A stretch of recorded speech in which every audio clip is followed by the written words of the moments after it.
Hello friend, स्वागत है आपका एनक्यू स्टडी यूट्यूब चैनल पर। बिहार स्पेशल जीके का 20 ऐसे महत्वपूर्ण प्रश्न लाए हैं जो आपके बीपीएससी, बीएसएससी और अन्य महत्वपूर्ण परीक्षाओं में पूछे जाने के सबसे अधिक चांसेज होंगे। तो आइए हम लोग बिना देर किए हुए पहले प्रश्न को देखते हैं। सवाल नंबर 1 है कि बिहार आने वाला पहला अंग्रेज यात्री कौन था? जी, वह कौन सा अंग्रेज यात्री था जो सबसे पहले बिहार आया था? तो सबसे सही उत्तर option number B, Ralph Fitch जो है ये सबसे पहले बिहार आने वाले अंग्रेज यात्री हैं। ऑप्शन बी सबसे सही उत्तर के रूप में आंसर जाना जाएगा। सवाल है कि वर्तमान पटना कॉलेज की उत्तरी इमारत एक डच फैक्ट्री थी, तो वर्तमान में जो अभी गुलजार बाग स्थित गवर्नमेंट प्रिंटिंग प्रेस है वह कौन सी इमारत थी, यानी उसको किस लिए बनाया गया था? पटना कॉलेज तो डच की इमारत थी, डच लोगों ने बनाया था, डच फैक्ट्री थी। और वो गुलजार बाग में स्थित जो गवर्नमेंट प्रिंटिंग प्रेस है वह अंग्रेज़ों की फैक्ट्री थी, अंग्रेज़ों ने उसे अपने फैक्ट्री के लिए बनाया था। अगले सवाल की ओर बढ़ते हैं। सवाल है कि किस यात्री ने मुगल काल में पटना की जनसंख्या को लगभग 2 लाख के आसपास बताया है? तो वह यात्री ऑप्शन नंबर ए मैनरिक महोदय हैं, जिन्होंने पटना की जनसंख्या को कितना 2 लाख बताया है। सवाल है कि बिहार में डच यानी हॉलैंड या नीदरलैंड की फैक्ट्री की स्थापना कब हुई थी? 1609, 20, 51 या फिर 32 में। दोस्तों, इस महत्वपूर्ण प्रश्न का उत्तर आप पहले भी कमेंट कर सकते हैं अगर जानते हैं तो। सही उत्तर वैसे ऑप्शन नंबर डी है। और अगर आप हमारे चैनल पर नए हैं तो प्लीज़ आप चैनल को सब्सक्राइब करते हुए बेल आइकन को दबाइए, ताकि कोई भी अपडेट्स आएँ और इस प्रकार के अन्य जो जीके के प्रश्न आएंगे वो सबसे पहले आप तक पहुँचेंगे। और वीडियो को लाइक तो ज़रूर कीजिएगा। सवाल नंबर 5 है कि अंग्रेजों ने 1620 में बिहार में सर्वप्रथम कहाँ अपना व्यापारिक केंद्र स्थापित करने का प्रयास किया था? तो 1620 में सबसे पहले अंग्रेजों ने जो बिहार में अपना व्यापारिक केंद्र स्थापित करने का प्रयास किया था वह था जगह option number B Alamganj Patna का, जहां उन्होंने सबसे पहले अपना ये प्रयास किया था कि अपनी एक फैक्ट्री यहां स्थापित की जाए।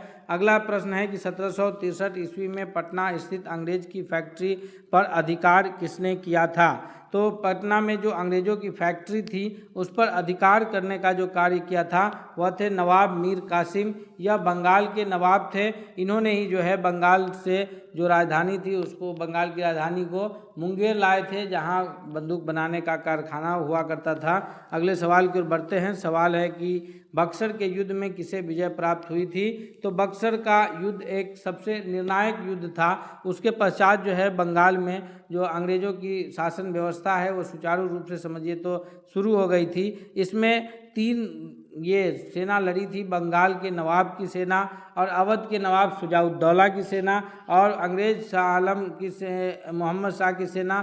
तो इन तीनों सेनाओं को लड़ने के पश्चात जो है ये हार हुआ और हेक्टर मुनरो के नेतृत्व में जो है अंग्रेज़ों की जीत हुई थी, यानी ईस्ट इंडिया कंपनी जीती थी। ऑप्शन नंबर बी 7वां नंबर प्रश्न का सबसे सही उत्तर के रूप में आंसर जाना जाएगा। और ये जो है 22 अक्टूबर 1764 को यह हुआ था और हेक्टर मुनरो के नेतृत्व में ये जीत गया था। तो याद रखिएगा, बक्सर का युद्ध 1764 में 22 अक्टूबर 1764 को, और ये तीनों सेना इसकी हार गई थी 1765 में। फिर आगे इलाहाबाद की संधि हुई और इलाहाबाद के संधि में जो है अंग्रेज़ों को बंगाल में सही समझिए तो सुचारू रूप से शासन स्थापित करने का मौका मिल गया। सवाल है कि बिहार में अंग्रेज़ों द्वारा किए गए प्रशासनिक परिवर्तन में क्या सही है? क्योंकि हम लोग बिहार पर आधारित प्रश्न देख रहे हैं, इसलिए बिहार से संबंधित महत्वपूर्ण प्रश्न है और हम उम्मीद करेंगे कि आपके लिए इस प्रकार से उपलब्ध कराएं ताकि आपका बिहार से एक भी प्रश्न छूटे नहीं। तो बिहार में अंग्रेज़ों के द्वारा किए गए प्रशासनिक परिवर्तन के संबंध में कथन जो सही है, तो यहाँ पर बिहार में फौजदारी प्रशासन को 1790 तक अपने नियंत्रण में ले लिया था, यह कथन सही है। 1866 में सारण जिले के 2 भागों में बांटा गया, एक का नाम सारण और दूसरे का नाम चंपारण रखा गया। फिर आगे चल के चंपारण भी 2 हिस्सों में बढ़ता है, पूर्वी और पश्चिमी में, याद रखिएगा। 1875 में तिरहुत को मुजफ्फरपुर और दरभंगा की 2 इकाइयों में विभाजित किया गया था। तो ये सभी कथन सही हैं। ऑप्शन नंबर डी जो है सबसे सही उत्तर के रूप में आंसर जाना जाएगा। अगला सवाल है कि बिहार में अकाल के जांच हेतु राजस्व कर्मियों को पता लगाने तथा नया बंदोबस्त के लिए कंपनी ने किसे बिहार भेजा था? तो अंग्रेजों की जो ईस्ट इंडिया कंपनी थी, यहाँ अकाल की जांच करने के लिए और राजस्व की कमी का पता लगाने और नया बंदोबस्त को कंपनी के द्वारा लागू करने के लिए जो है यहाँ जो भेजा गया था वो ऑप्शन नंबर ए है कि सर जॉन शोर को भेजा गया। ऑप्शन ए इसका सबसे सही जवाब के रूप में उत्तर जाना जाएगा। सवाल है कि बिहार के पटना में एक लगान परिषद का गठन किया गया था और उसको नाम दिया गया था रेवेन्यू काउंसिल ऑफ पटना के नाम से। यह कब हुआ था? इसका सही उत्तर क्या होगा दोस्तों? इसका सही उत्तर अगर आप हमसे पहले भी कमेंट करके बता सकते हैं तो इसका सही उत्तर यह है 10वां नंबर प्रश्न के लिए, वह है ऑप्शन नंबर डी के 1770 ईस्वी में जो है यह इस option D revenue council of India revenue council of Patna जो है वो 1770 ईस्वी में ये गठन किया गया था। सवाल है कि चांद एवं मुंड जो चंदेश्वरी एवं मुंडेश्वरी नामक मंदिरों से जुड़ा है, यह किससे संबंधित है?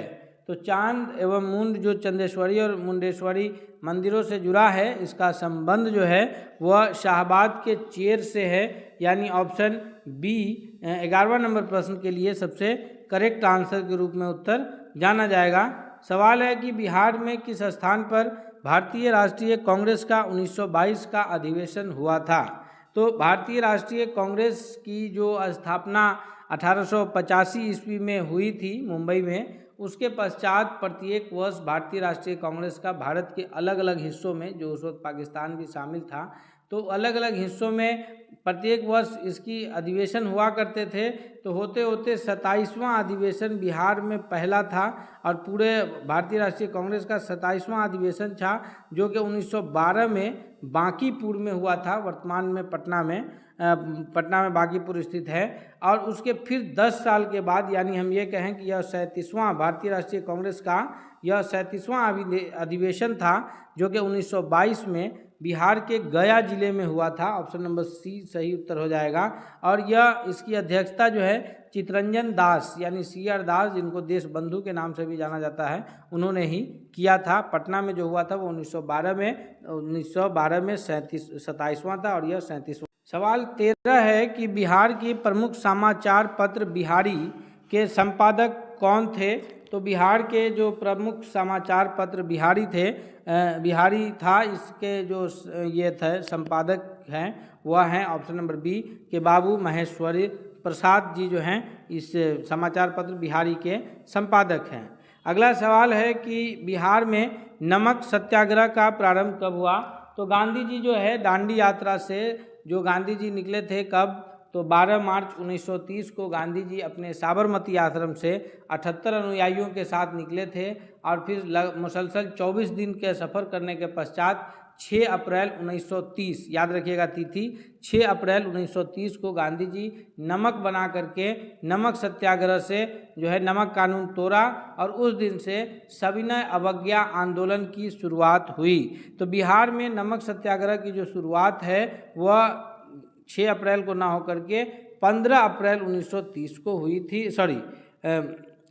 बिहार में नमक सत्याग्रह की जो शुरुआत है वह 15 अप्रैल 1930 को शुरू हुआ और इस प्रकार जो है ये उसके बाद जो है उसी वक्त जो नमक सत्याग्रह शुरू हुआ और फिर बिहार में सविनय अवज्ञा आंदोलन की शुरुआत हुई।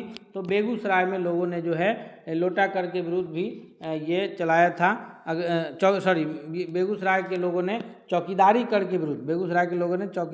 के विरुद्ध जो है आंदोलन चलाया था। अगले प्रश्न की ओर बढ़ते हैं। सवाल है कि कांग्रेस सोशलिस्ट पार्टी की पहली बैठक जो कि कहाँ हुई थी? तो कांग्रेस सोशलिस्ट पार्टी की जो पहली बैठक थी वो अपने बिहार के राजधानी पटना में हुई थी, यानी ऑप्शन नंबर इसका सी सबसे सही जवाब होगा। अगला सवाल है कि स्वामी सहजानंद सरस्वती का संबंध किससे था? तो स्वामी सहजानंद जी का जो संबंध है वो किसान आंदोलन से संबंध रहा है इनका, अर्थात सही उत्तर के रूप में ऑप्शन नंबर सी हो जाएगा कि बिहार के किसान आंदोलन से जो है स्वामी सहजानंद जी का संबंध रहा है। दोस्तों, हम आपसे रिक्वेस्ट कर रहे हैं कि अगर आपको यह सब पसंद आ रहा है तो आप वीडियो को लाइक करके बताइए और साथ ही साथ चैनल पर नए हैं तो सब्सक्राइब जरूर कीजिए। सवाल है कि बिहार में 1857 की क्रांति के नेता कुंवर सिंह का देहांत कब हुआ था। तो बिहार में 1857 की क्रांति के जो नेता थे बाबू वीर कुंवर सिंह, जो कि आरा के जगदीशपुर के रहने वाले थे, और आपका जो देहांत हुआ है, आपको स्वर्गवास हुआ है 26 अप्रैल 1858 ईस्वी को आपका देहांत हो गया। अगले सवाल की ओर बढ़ते हैं। सवाल है कि बिहार प्रांतीय किसान सभा का गठन इस सन में हुआ। तो बिहार प्रांतीय किसान सभा का जो गठन हुआ है, इसका 18वां का जो सही उत्तर हो जाएगा वह है ऑप्शन नंबर सी के मार्च 1929 में बिहार प्रांतीय किसान सभा का गठन हुआ था। नेक्स्ट है कि मीरतुल अहवाल यह किसकी रचना है, यानी मीरतुल अहवाल के लेखक कौन हैं। तो इसका सही उत्तर है ऑप्शन नंबर ए कि मुल्ला बहबहानी जो है मीरतुल अहवाल के लेखक हैं। अगला सवाल है कि बहारिस्तान गैबी किसकी रचना है। जी, बहारिस्तान गैबी मुल्ला बहबहानी की रचना है, मिर्जा नाथन या मुल्ला तकिया या मिर्ज़ा गुलाम हुसैन की। तो सही उत्तर के रूप में जो आंसर जाना जाएगा